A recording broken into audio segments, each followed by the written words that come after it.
David Hartwell is a Middle East analyst for the intelligence and security company IHS Jane. Thanks very much for joining us. The success of Arab League monitors in the country in Syria was already highly questionable before we heard about the disarray that existed in the Arab League headquarters yesterday, the fact that the Saudis have now pulled out of this observer mission, that the Syrians have rejected the latest demands. Where does it go from here then?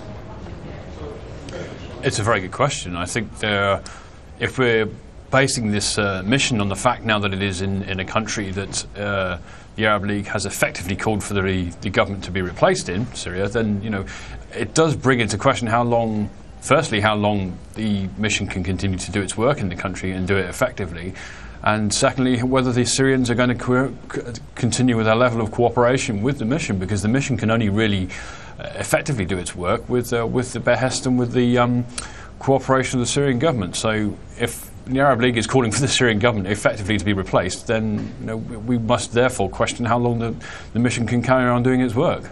How long it can carry on doing its work, and where the solution will eventually come from. The Arab League is divided, as we've noted. So is the Security Council. Some of the members don't want this to be taken to the Security Council. The Syrian opposition itself isn't exactly united either. No, that's one of the huge weaknesses that we have. In actual fact, the Arab League is probably more united than the UN Security Council on this, because we know that the Russians and the Chinese have already said that they will veto any attempt to put any sanctions on Syria, let alone discuss the issue of more sort of assertive intervention. So we're in a situation where, if the Arab League initiatives fail, which there appear to be two of them on the table now, there is a question about where we go from here, because the UN cannot at the moment act effectively to tackle the crisis. And so it is very difficult to see, because on a unilateral basis, Europe, the US, other countries perhaps, are not going to be as effective as operations at the UN level. So, as I say, if the Arab League initiative fails, then it is very difficult to see where we go from here.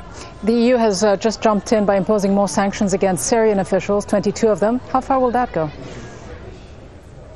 Well, it's really an extension of the existing policy. What has tended to happen is the Americans have tended to follow the European lead in these, and vice versa. So when the Europeans have tightened sanctions, the Americans have tended to tighten sanctions as well.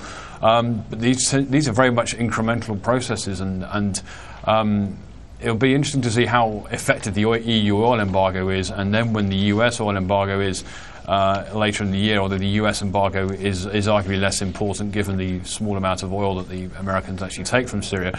That'll be a key indicator. When that oil embargo, the EU oil embargo particularly, feeds through in about a month or two's time, we can then begin to gauge the impact on the Syrian economy. That might begin then to have some sort of tangible effect, but at the moment it's difficult to see how that's going to stop the violence.